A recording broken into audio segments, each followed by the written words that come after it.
made it about 2/3 through the book, laying on my back in the VW bus when I surrendered my life to Christ. And from that night, this is absolutely true, I've never, ever, ever touched drugs again. You're listening to the Good for Business podcast, where we feature interviews, tips, and tricks from owners, operators, and innovators throughout Mississippi and around the world. And now, your host, Colin Krieger. Welcome to this week's episode. I am your host, Colin Krieger.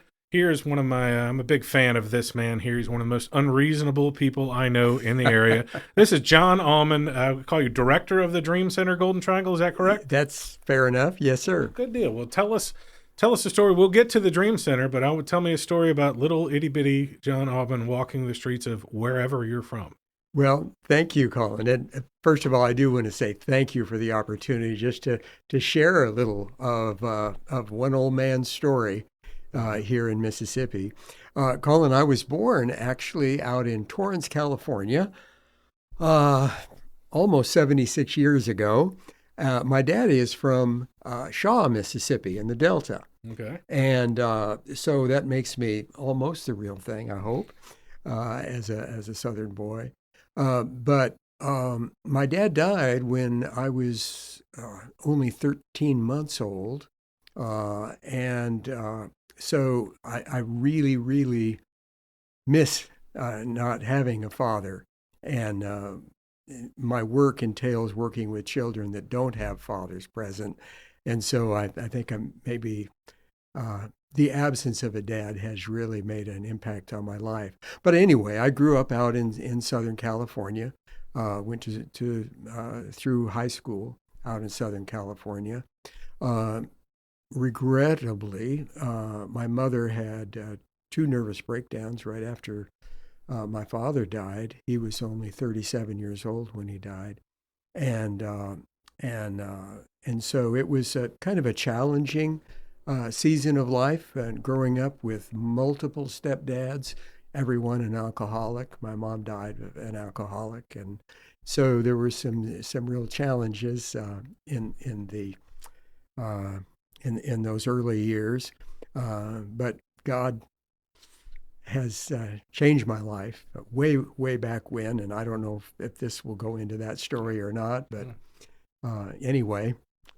That goes into, that's why I called it an origin story, because, you become a superhero in the area to people in need and people suffering from abuse. And, the only position I can speak to this is that I like to say my mother died with a 35-year AA chip in her pocket, and my stepfather died with 35 years worth of AA chips.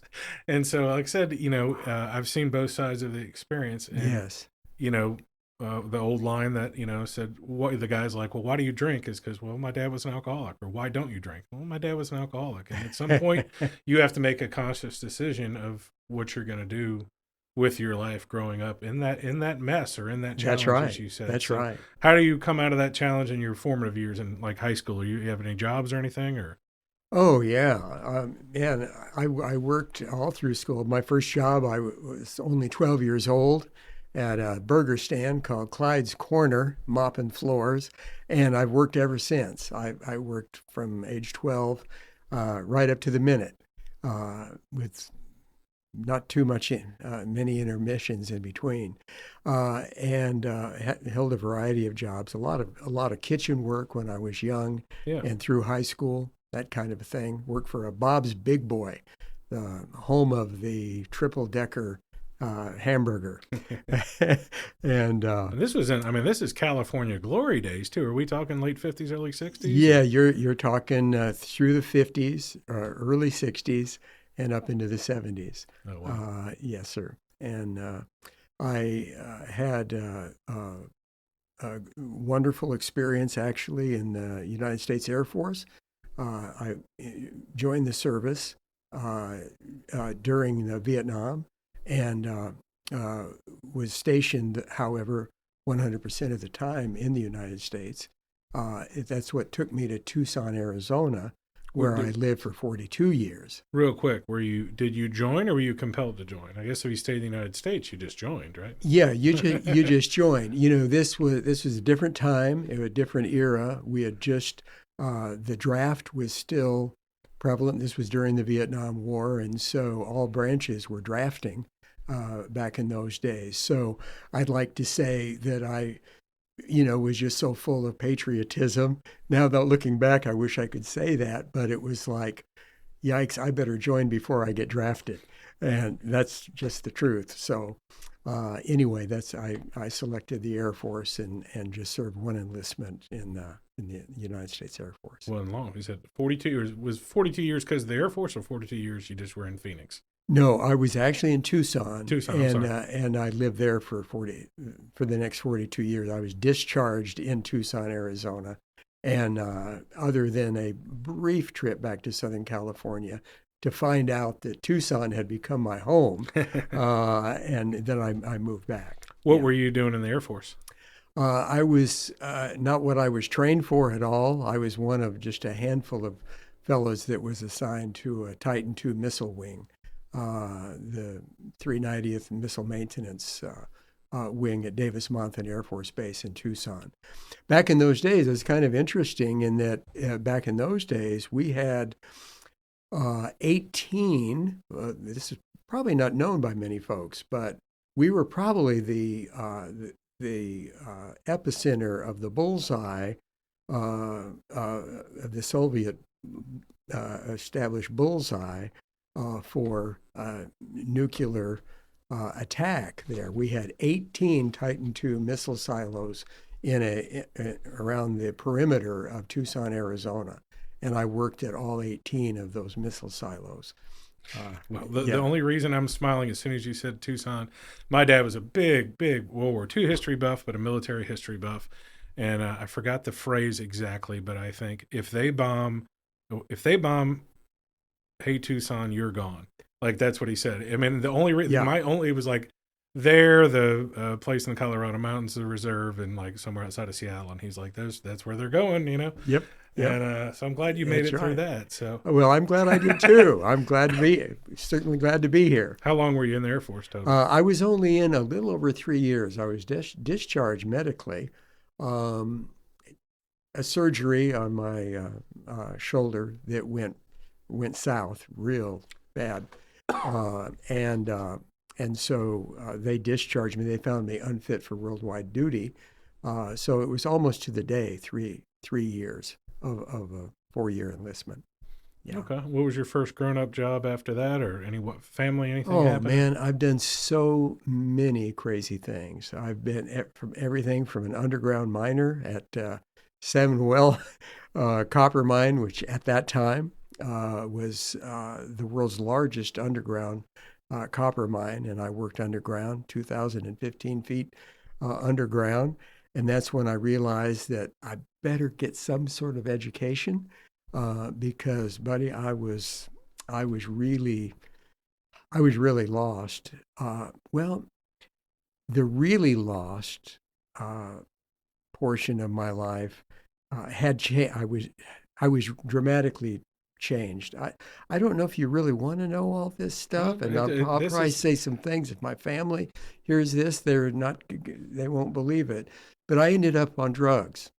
And it fits the script when you say a tumultuous military career, surgeries, alcoholic parents, and so it's. But I wasn't about to become an alcoholic because it was so ugly for so many years. I hated alcohol. So I'll go with drugs. So I decided to go with drugs. The addict's mind of how logical some things how logical it like, seemed at the time. Yeah. I've had ex-addict friends or current addict people in recovery who have told me, like, well, in my mind, it seemed perfectly logical to only steal this much from these people, and couldn't imagine, like, why are you so offended? I only took this much. Yes.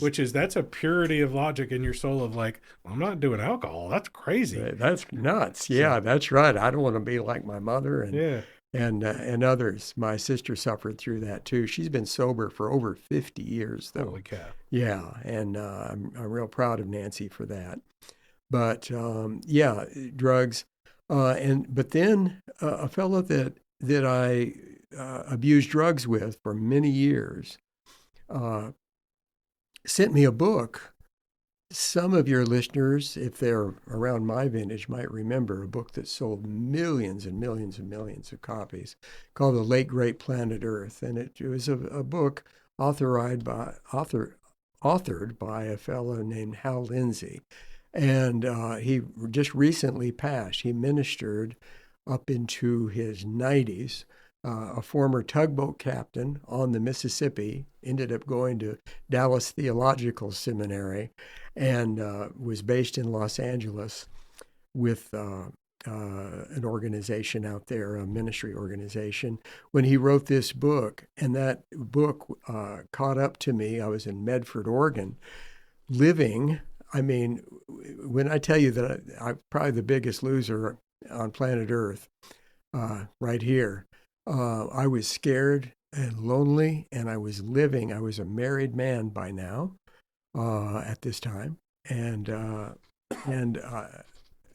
was actually living in a VW bus, genuine bona fide hippie, post military service. That's what's really that's strange unique, about my past, is that you almost had to be there. It was a season in America that was very, very, very different with the Vietnam thing going on. And anyway, the drugs and the living in the bus, and I was in Medford, Oregon, when this book caught up to me with a letter from the guy that I did drugs with for many years. And in this letter, he shared with me that he loved me, and that the God we were looking for through all of the various drugs, which included LSD and mescaline, and those were kind of the drugs of choice, along with, of course, marijuana, that we always had these conversations about God and wanting to find God and so on. And he said that he had found Christ, and he loved me as a dear friend, and he wanted me to read this book. I made it about 2/3 through the book, laying on my back in the VW bus when I surrendered my life to Christ. And from that night, this is absolutely true, I've never, ever, ever touched drugs again from that night forward. And God changed my life dramatically. I guess you'd say I was radically saved. Yeah. Yeah. So you're sleeping in the back of a van. You're still married at this point? Oh, yeah. Any children or anything with you? Yeah. I have one wonderful son who's now 50. You know, you're interviewing a pretty old crow here. Oh, well. And my son just turned 50 years old, and he came through. Well, it's a little different marriage. story now that a lot of kids who think they want their independence and freedom are living in vans voluntarily now.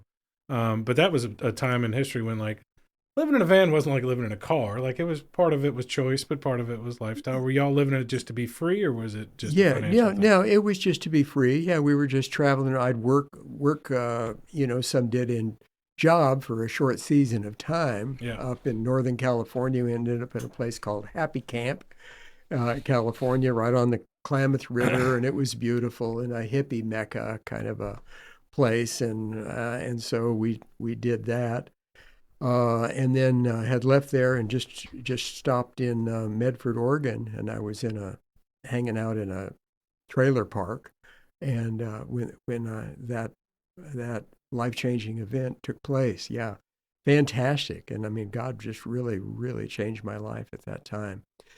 Sadly, though, the gal I was married to, she lost her life through drugs and alcohol.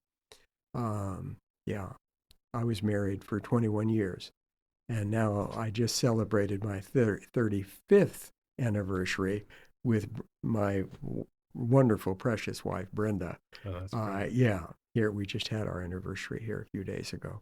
Well, fast forwarding the story, but like, how do you get out of the van? What's your first grown-up job? Because we say on here every few episodes that most men and women have several careers of varying degrees of success, and so you can be a butcher, a baker, and a candlestick maker. So what do you do once you get out of the van? Well, I ended up coming back to Tucson, Arizona.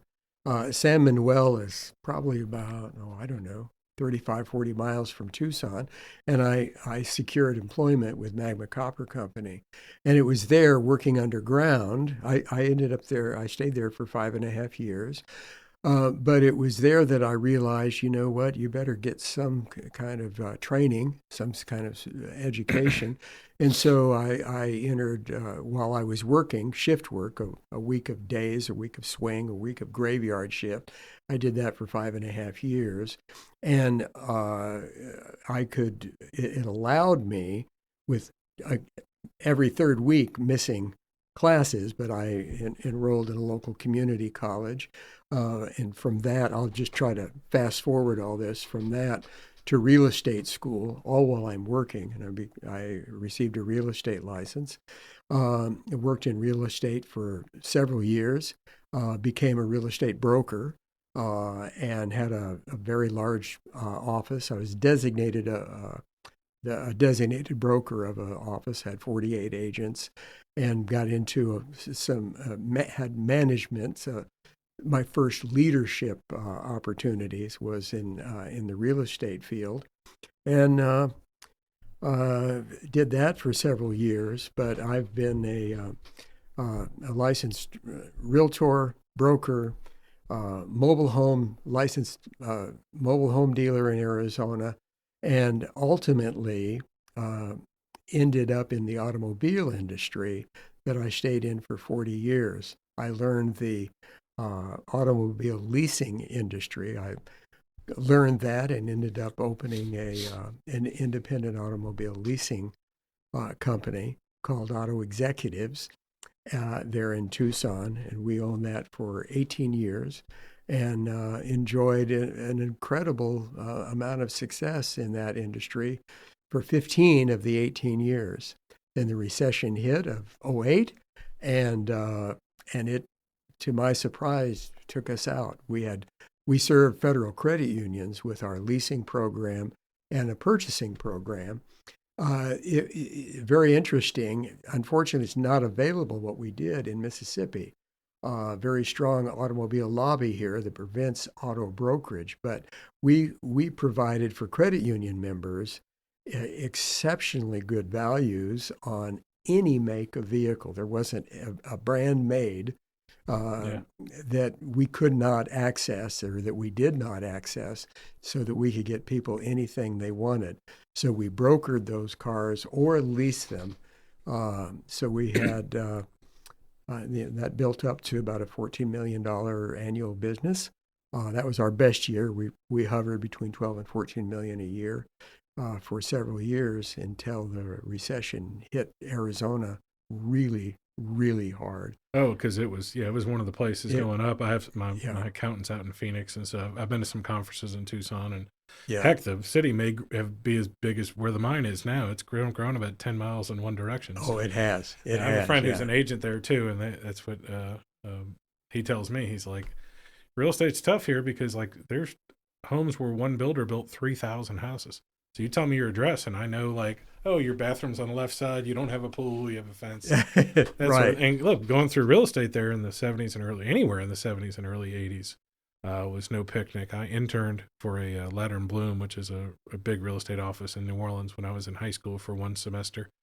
And they had a pizza party when the interest rate fell below 10%. I remember just scarred into my mind in the early 90s where it was an all-night New Orleans party. Like, it was inconceivable of how big of a deal that was. And now, of course, people are having a hard time dealing with 6.5%. I know. I was talking with somebody in the last week about that, how 6.5%. I mean, we would have been dancing on our desktops to have that good of an interest rate. I remember hearing then that getting below 9% they thought that it would cause a worldwide homelessness problem. And then I had an economics professor 4 years later told me if it ever gets below 5%, that the world will collapse because it's you can borrow the money and buy stock. And then like it got below 3% while I was a realtor, and I'm like, this is just amazing. Like my house is at 2.5%. Like I'm a realtor and I'm never moving. Yeah. It was very, very difficult. And that's why I ended up in the auto industry. I was actually recruited by a broker that I used to manage his office. In my before I became a broker myself, I managed a large real estate office, a Century 21 franchise, and this fella sold his practice, his business, his real estate practice, and ended up working for a large dealer, a dealer that known as a mega dealer. He had 17 dealerships in Arizona and Southern California. And he recruited me into the automobile industry because we were trying to sell homes. If I'm dying, I'm lying. We hit 18% mortgage rates back in those days. Yeah. And so I know what you're talking about. When to hit 10, it's time for a party. Yeah, it was very, very difficult. But I fell in love with the industry, not some of the dealership practices by any stretch, but the industry itself. I just fell in love with it, and so I worked in that industry for 40 years. Before we had to close Auto Executives, and that brought me to Columbus, and God again made a radical change in my life that brought me into the ministry. So if you come, so we're talking 2008, 9, 10, was it Correct. as far as lessons learned, was that a slow slide down or just a crash or? It was a period of denial. Our business was, by God's grace, it was so successful that I was in denial for 3 years, exhausting all of the business assets, exhausting our personal savings, which had become fairly substantial. And we exhausted everything because it's a funny industry. You measure, everything is always measured in 30-day segments, 30 days at a time. How'd we do this month? What was our sales volume? What was our profitability? That sort of thing, 30 days at a time. Then you start fresh. And so at the end of every 30 days, I said, this cannot go on.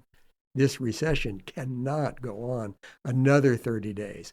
And so I was really in denial. And we just limped along, 15 staff of 15 down to my wife and myself. And that was it. And until one day the reality hit that, buddy, you're toast.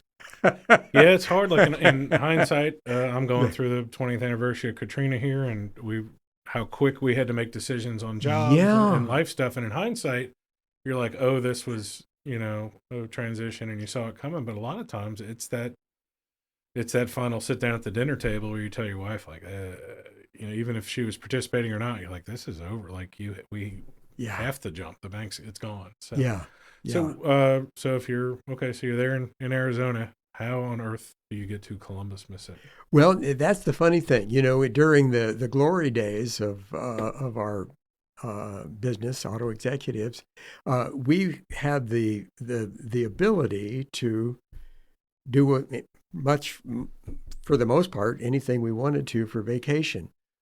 One year, about 2000, we started vacationing in Columbus, Mississippi, staying with my cousin Sue. Probably many of your listeners know a gal by the name of Sue Hatcher. Oh, yeah. And Sue is my first cousin. And her brother, so many folks know, is Tom Moore, known as Tango. Or locally, everybody knows him by his military. See, I never had the connection there. Yeah, so I'm a big Tango fan. So yeah, and I'm a big fan of his too. He's my hero. He doesn't know that, but he is. He just, man, that guy is just stellar. And he's my first cousin. And you see, after my dad died and my mom went through the traumatic period of her life, which really, she was in trauma till she passed, I'm afraid. But she would send me to be with my father's people. I mentioned that my dad was born in Shaw, Mississippi, and he would send me to be with my grandma and my grandpa in Shaw, and my Aunt Barbara, Sue Hatcher's mom, and Sue and Tango's mom, in Scott, Mississippi. He was raised in between Benoit and Greenville. Is a I've seen the sign little for it. community called Scott, and so I had such a wonderful relationship with Mississippi as a boy because it gave me an opportunity for normalcy. Yeah.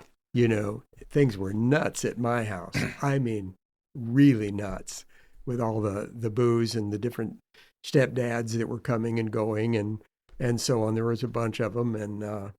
But my mom, so wisely, and maybe because it was good to have me gone for the summers, I don't know. But anyway, my mom would send me to Mississippi every summer.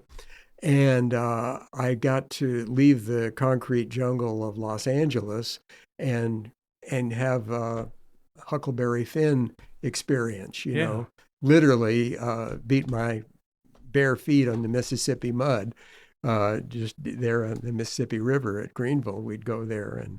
And anyway, I fell in love with Mississippi. So when we could take a vacation, we would come to Columbus, and this is an absolutely true story. We came 10 years in a row. And so when the business ultimately failed, we thought, well, what are we going to do now? We need to have a place where we can have a reasonable cost of living. It's much more reasonable here than it is out west. And so we were fortunate. We had a nice home in the midst of the recession. We caught buyers. The internet, relatively new. The opportunity for shopping online for a home was pretty new thing. And a couple in Hawaii saw our home online and bought it. Amazing in the midst of that terrible economic time where you couldn't sell nicer homes to save your life at that time locally. And so anyway, we sold the home. That gave us just enough of a grub stake where we could, make the move to Columbus, Mississippi. And that's what we did.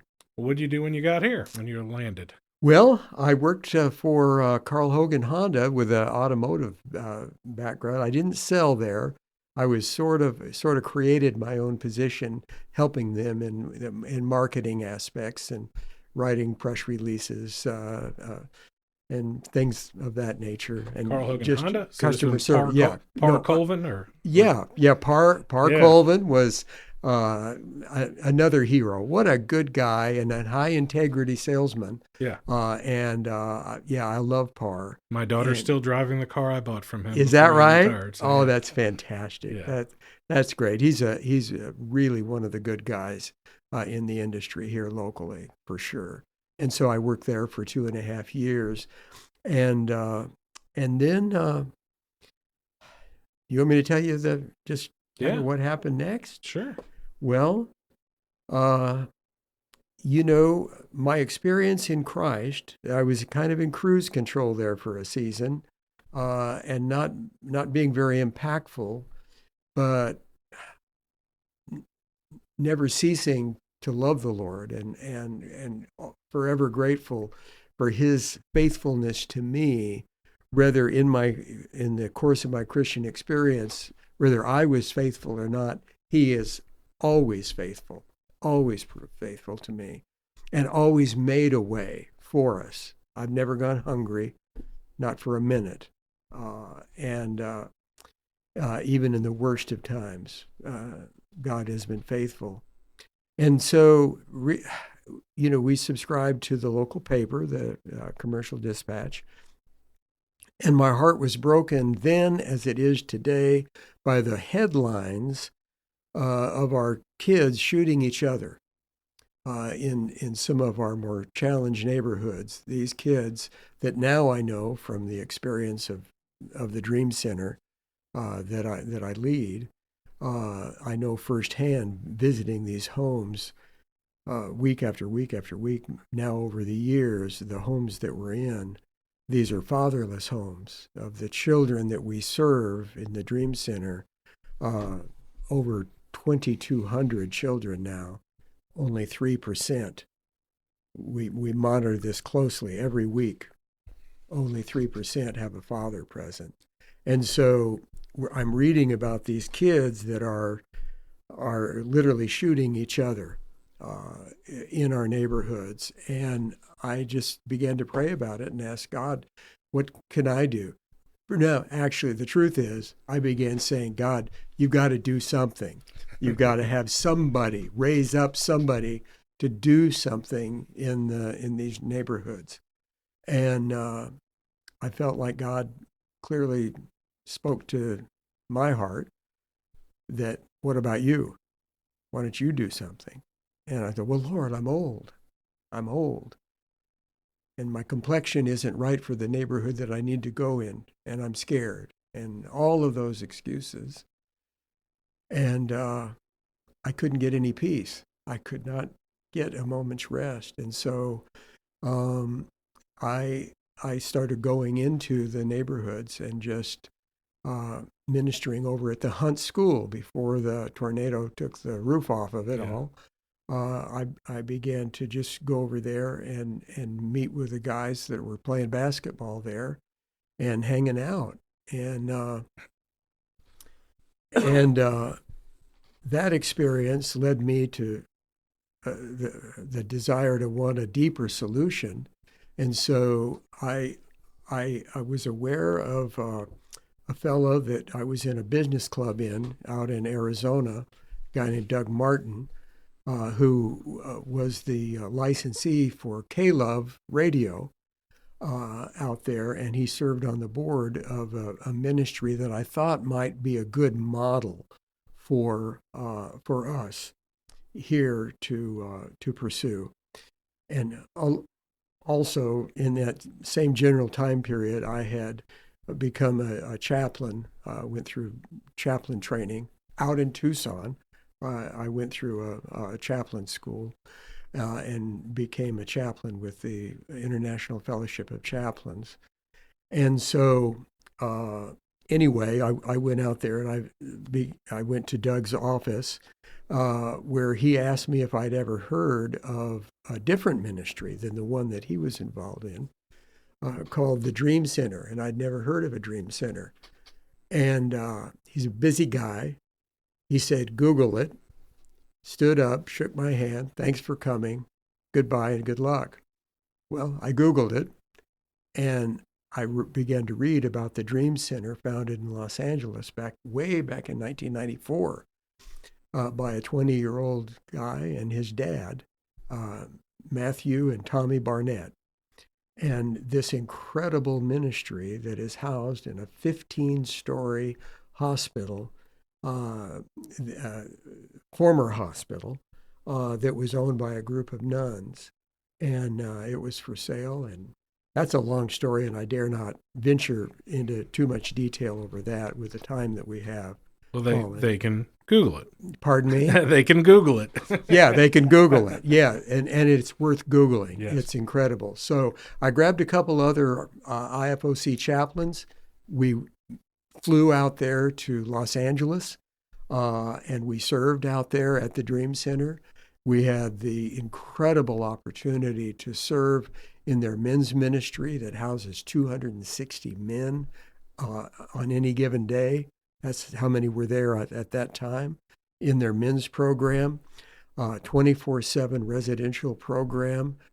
We got to feed the poor in Chinatown, on Skid Row in Los Angeles.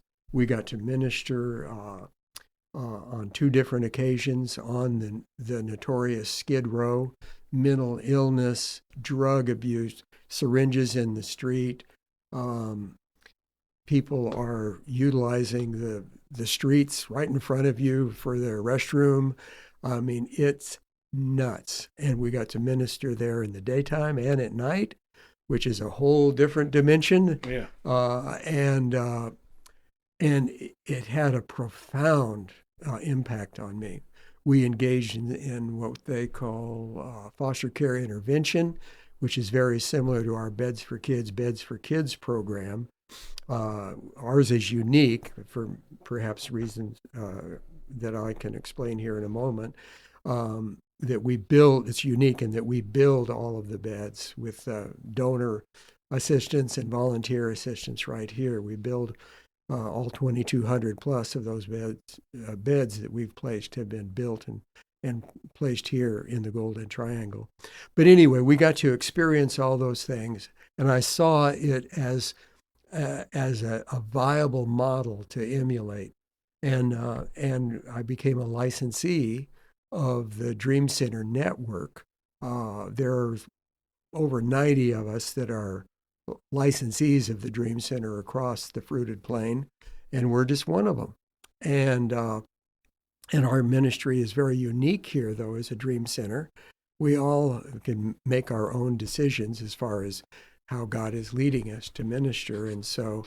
But that's how the Dreamcenter ministry came about, and that was 6.5 years ago, and and so now I'm just more engaged than ever, more excited than ever, because of what God has done and what He's doing. We've barely scratched the surface regarding what God has in store for us to take this mission of community transformation, one life at a time, one neighborhood at a time, but we're doing it. And the Dreamcenter Golden Triangle now not only placing beds, but my goodness, every week now we get to place food in these homes.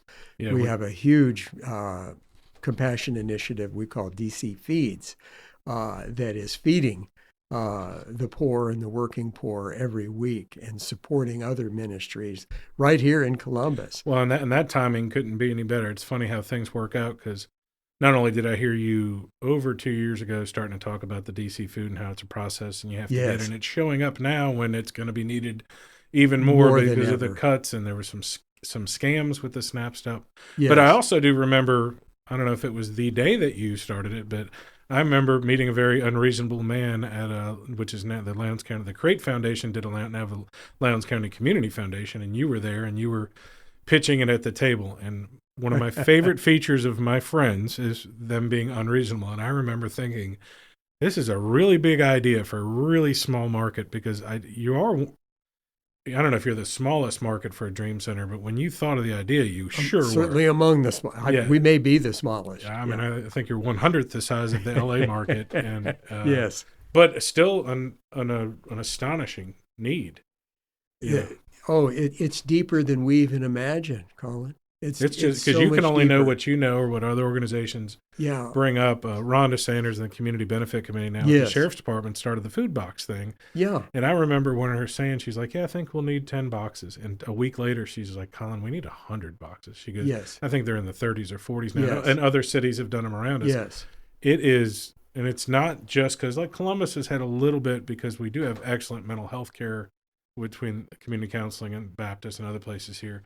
We have had a little bit of an uptick in homeless people the last year, but even last year, the Mount Vernon Church and other churches do food giveaways and have lines out the door. Right. When this was 2 years ago, when the economy was kind of pretty good. Yes. And it's getting worse. And so you don't, with the beds, like you said, the kids that need the beds, you might not find. You've talked about doing some neighborhood initiatives at the last meeting we had, getting in the neighborhood and cooking and having block parties, because that's really the only way when another kid's going to be like, well, he doesn't have a bed either, That's right. It's so magnificent. We couldn't see how this would develop. We couldn't see the opportunities that we'd be given. We couldn't imagine that we would be invited into homes that, I promise you, under any other circumstance, I can't imagine how we could be invited into these homes, where we get to see the things that we see. And my friend, I'm going to tell you, the poverty here is unspeakable. It is beyond our wildest imaginations. It isn't that children just don't have beds. They don't have anything. We're in homes where people literally sleep on linoleum floor or on a wooden floor. I'm in homes blocks from where you and I are sitting right now, right off of Main Street, right down the road, where I've looked through holes in the floor. I'm looking at the dirt through the holes in the floor.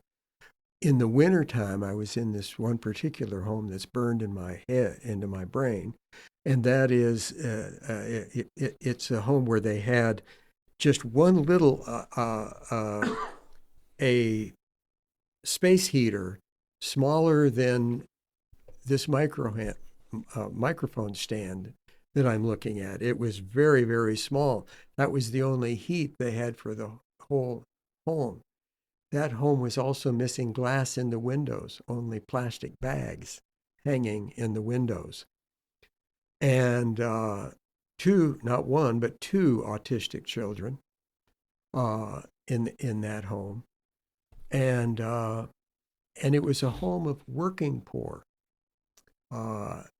Both had jobs, but that's as good as they could afford on the meager wages that they could earn. And so, and we've seen that over and over and over and over again. I mean, there's people that have been dealt a hand that is, I don't know, it's just too tough to play, you know? And so we're invited into these homes, though, where we get to pray. Of the over 1,800 homes, around almost 1,900 homes that we've been privileged to be invited into, we get to pray with these folks, too. We get to meet all kinds of needs. We've done, Dreamcenter has facilitated home repairs through one of our other initiatives we call Serve Days.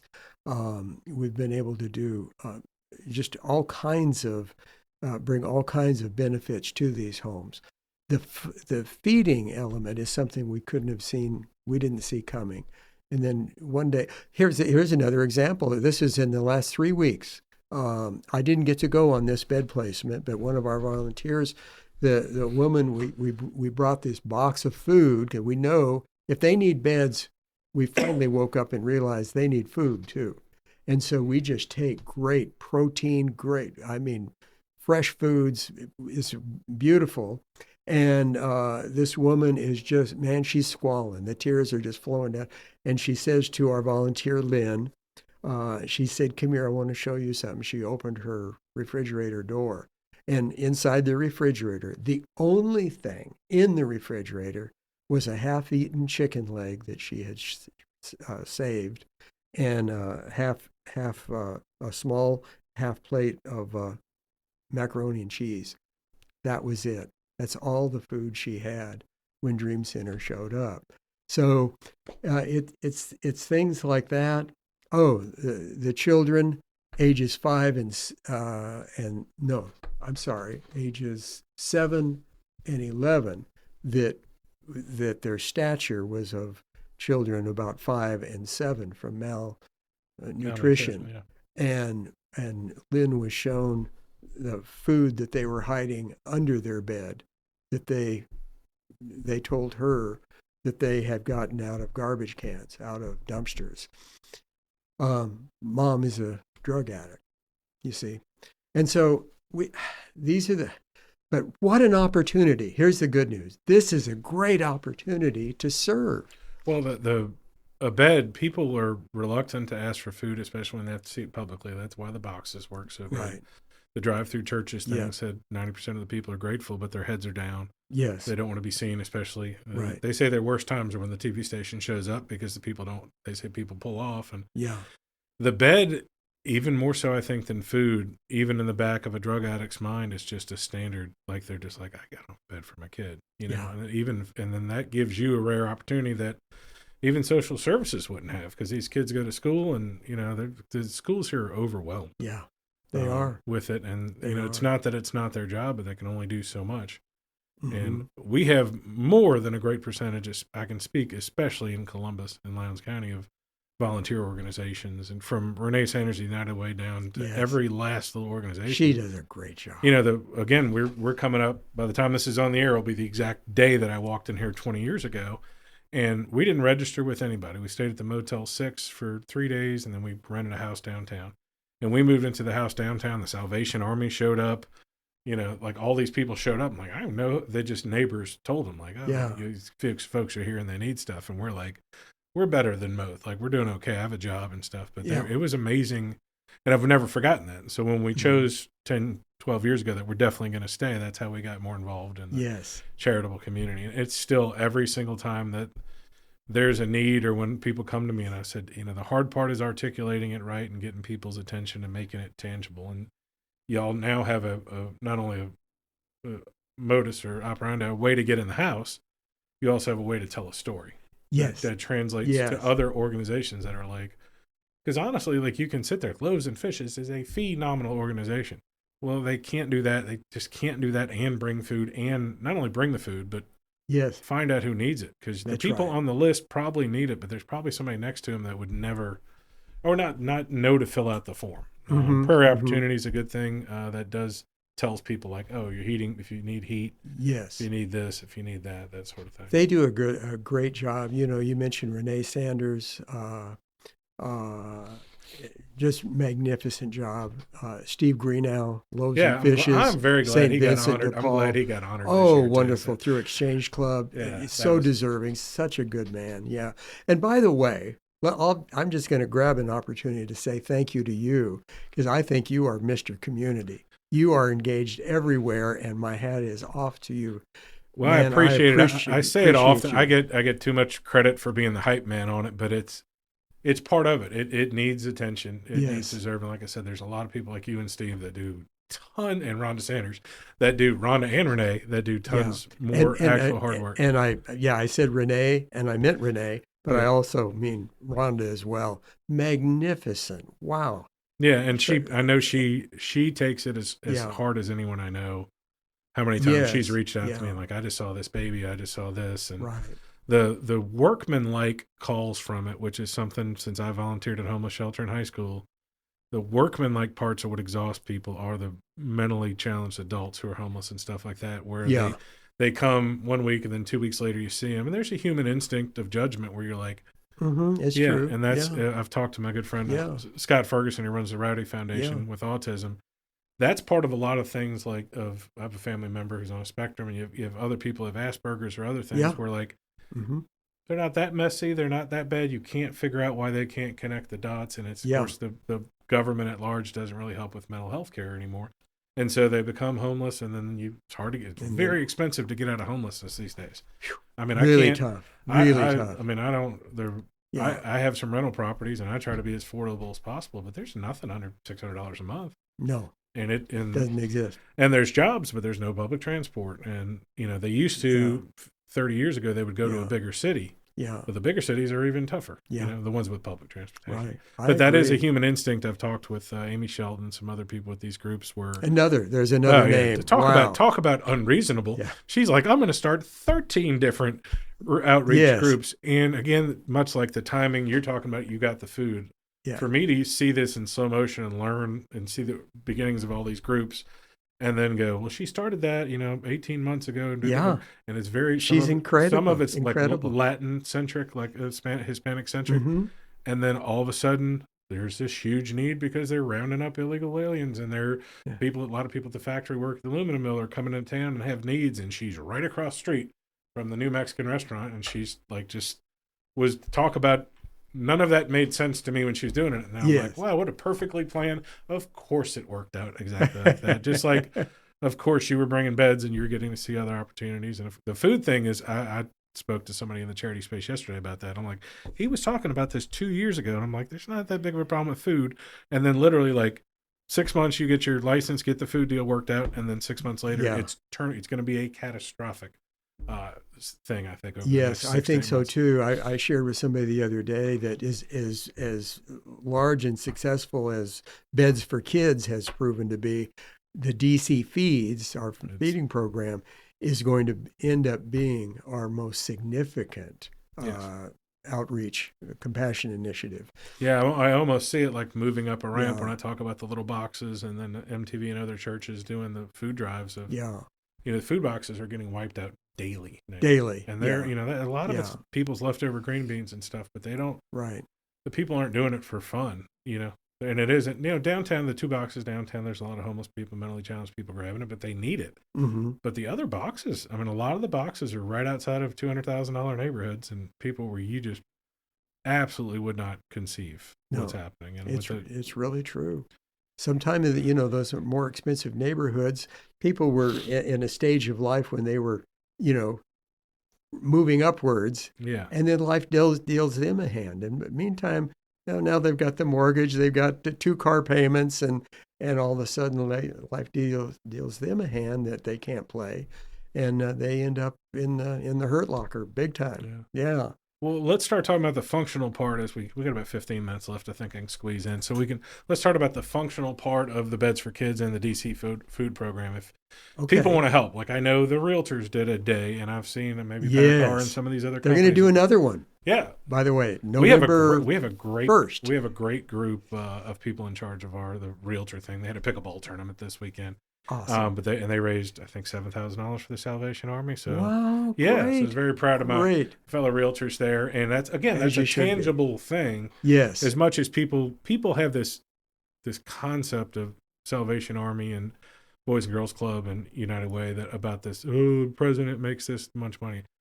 Our local groups are exceptional. I mean, like exceptional in how they get things done. And so I always think that's good money spent to give it to them. So if a group wanted to get involved with the bed thing, tell them like what a day looks like, how we get involved in that. So. Okay, great. Well, first let me tell you that the opportunity for service is what we're all about.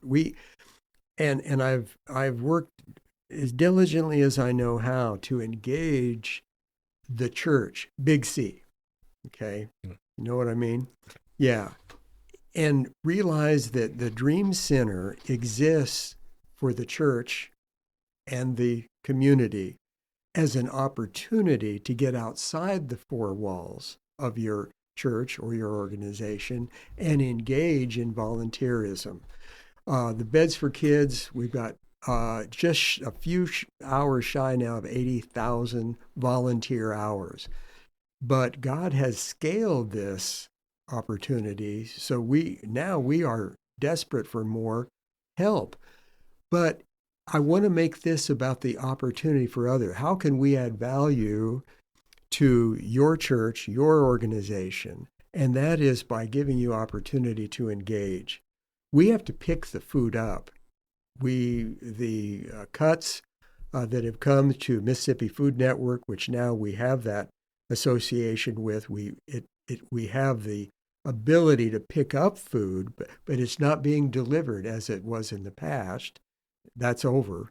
That never even started for us. We have to pick the food up each week.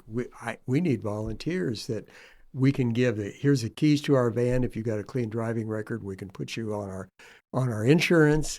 I'll give you the keys to the warehouse. We're so blessed. We've got a walk-in freezer that's 25 feet long. I mean, this is a big freezer. So we can get the food, but we have to go get it to have it for distribution. We have a distribution network established so that the food goes out all over the Golden Triangle. This is a huge opportunity for the church to engage.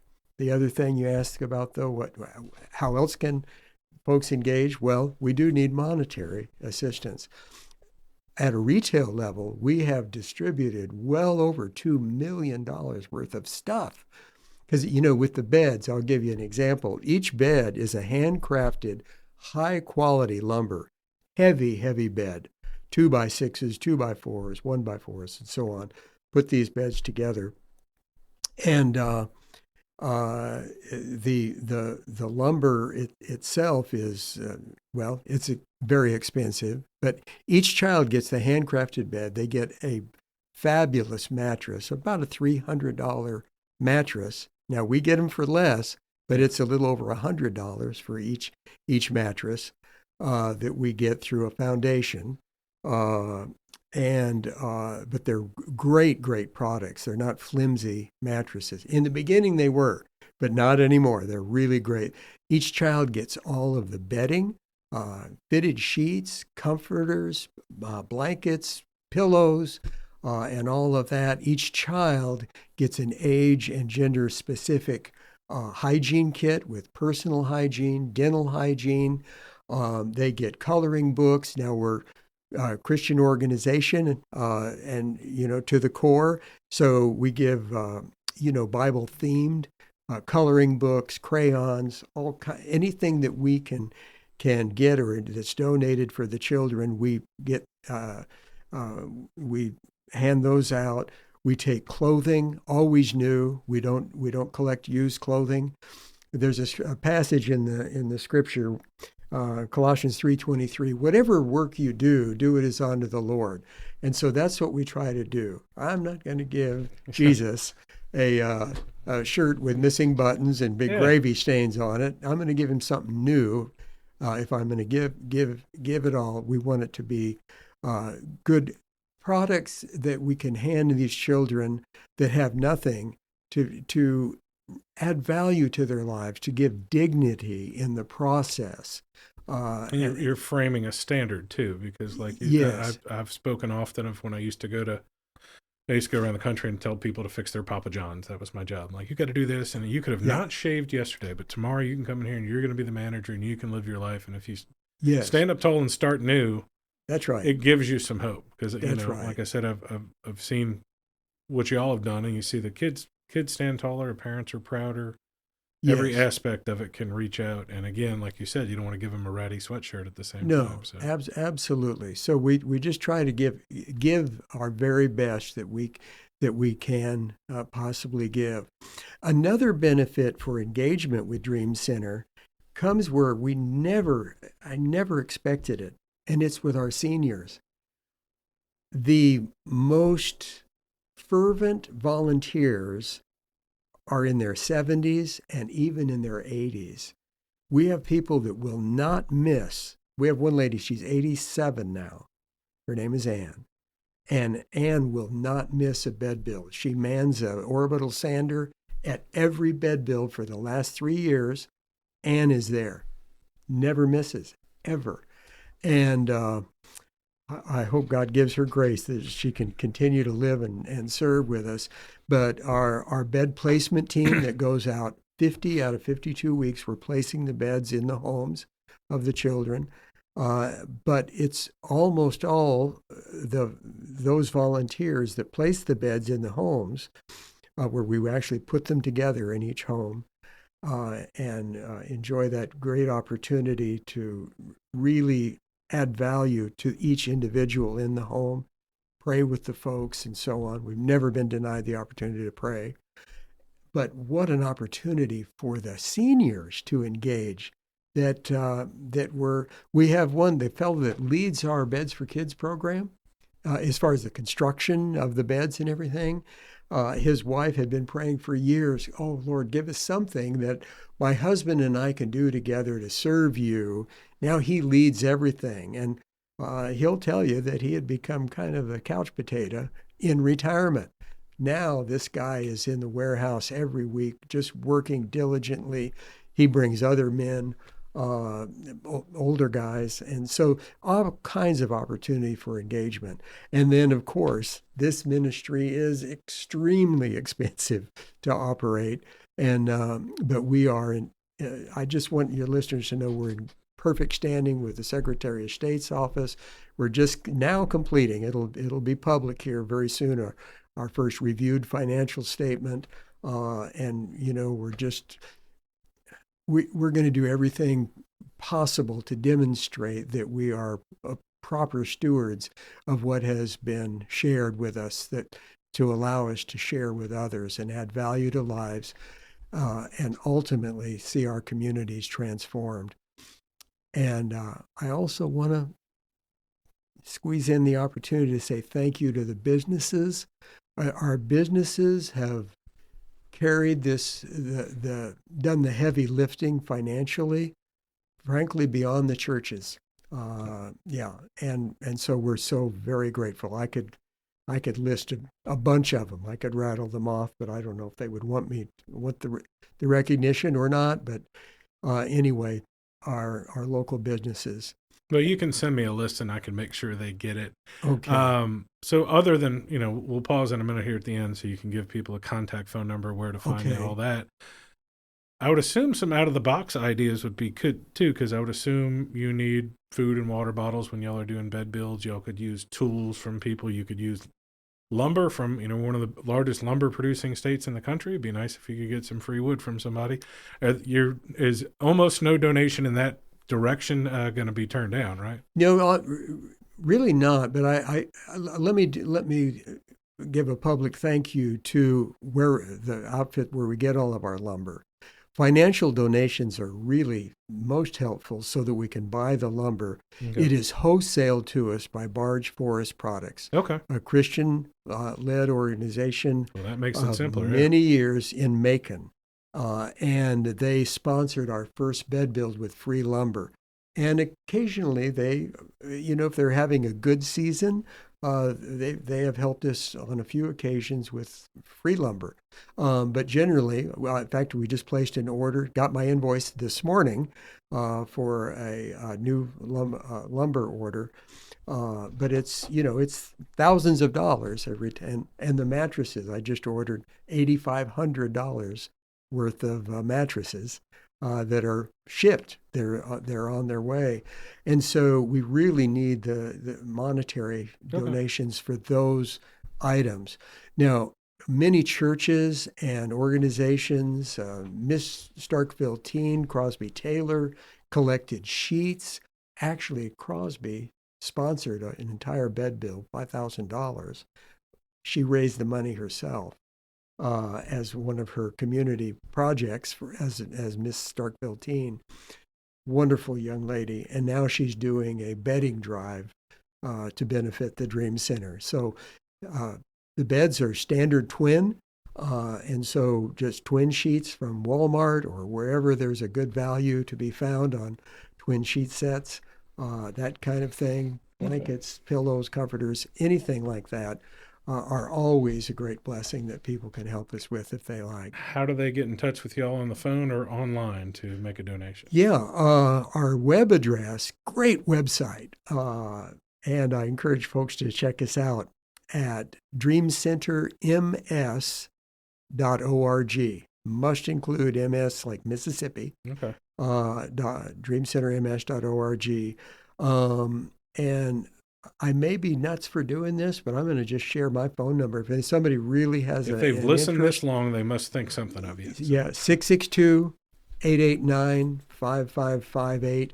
That's my personal cell number. And so if somebody wants to know more information, and with my promise that if I don't pick up, because I'm crazy busy old man, if I don't pick up, I promise I will call you back. And I listen to voicemail. I'm one of the few left standing in America that listens to voicemail, but I do, and I do call back. So folks would be invited to do that as well.